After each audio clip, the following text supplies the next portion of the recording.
माड़ मारिबा परे क्षमा मागिले डाक्तर एभଳି अभावनीय घटना देखा मिली नवरंगपुर जिला मुख्य चिकित्सालय अभियोग अनुसार सेमणा गाँवर राजेन्द्र खुरंक झील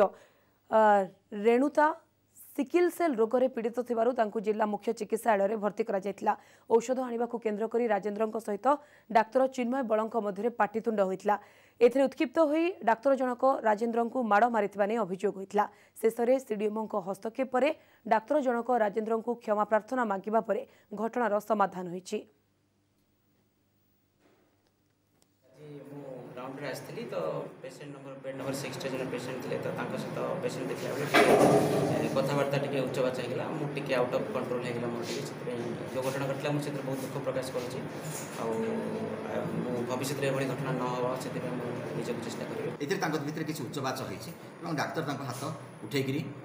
माड़ मारी बोलिक अभियोग होता लोक मैंने कहले डाक्तर ये आसतु से आमको क्षमा प्रार्थना करूँ और क्षमा प्रार्थना करापर आपड़ कि डाक्तखाना अन्य डाक्तखाना स्थानांतरित करूँ ये विषय एठारे घटना घटला जहाँ हो सी डाक्तर भूल स्वीकार कले से लोक पाखे से राजी हेले